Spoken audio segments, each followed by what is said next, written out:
भारत के पहले chief of defence staff general Bipin Rawat, उनकी अहलिया और दीगर 11 फौजी एहलकार हेलीकॉप्टर हादसे में हलाक हो गए हैं। यानी हेलीकॉप्टर में मौजूद 14 में से 13 अफराद की हलाकतों की तस्दीक हो गई है। इस हादसे में सिर्फ एक कैप्टन है जो बच पाए हैं, जिनका नाम वरुण सिंह बताया जा रहा है। वो अब तक जेर इलाज हैं, लेकिन उनकी भी हालत तशवीशनाक बताई जाती है। इस वक्त भारत में हंगामी सूरत हाल है। मुसलसल मुलाकातों और मुशावरतों का सिलसिला जारी है। हेलीकॉप्टर कैसे गिरकर तबाह हुआ है, इस हवाले से अब तक कोई तफसीलात सामने नहीं आई हैं। इंक्वायरी के अहकाम जारी कर दिए गए हैं और इस हादसे के बाद तकरीबन 6:30 बजे भारतीय वजीर आजम नरेंद्र मोदी की सरबराही में काबीना की सिक्योरिटी कमेटी का हंगामी इजलास हुआ, जो 1 घंटे तक जारी रहा, जिसमें अहम वज़रा और एडवाइजर्स ने शिरकत की। जबकि कल भारतीय पार्लियामेंट को भारतीय वजीर दिफा राजनाथ सिंह इस हवाले से ब्रीफिंग भी देंगे। सवालात उठ रहे हैं कि वाक़या कैसे हुआ। इस हवाले से अब तक इबहम बरकरार है और इंक्वायरी का ऐलान कर दिया गया है।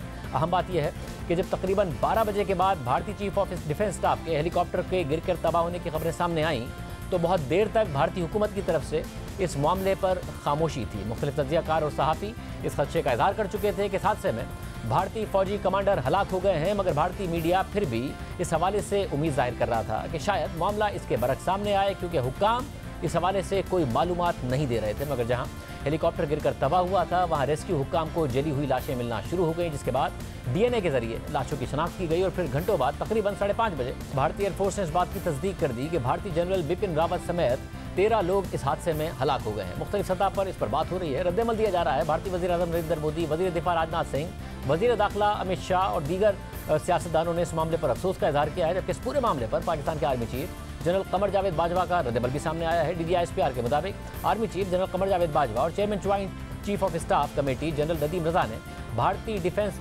Chief of staff Bipin Rawat की हलाकत और उनकी अहलिया समेत दीगर कीमती जानों के नुकसान पर ताज़ियत का इजहार किया है। दूसरी तरफ जनरल बिपिन रावत को मौजूदा हुकूमत और नरेंद्र मोदी का इंतहाई करीबी साथी समझा जाता रहा है।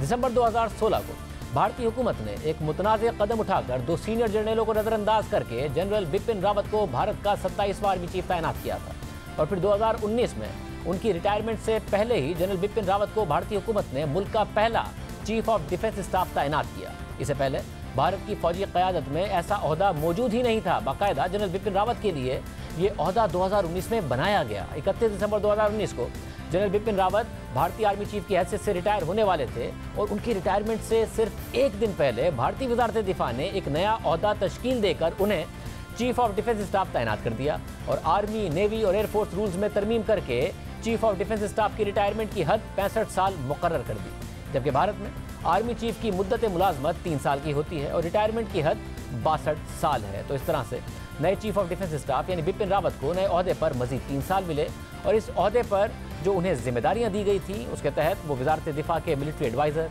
महकमा फौजी उमूर के सरबरा और भारत की बर्री, बहरी और फ़िज़ाई अफवाज में इश्तराक पैदा करने के जिम्मेदार थे।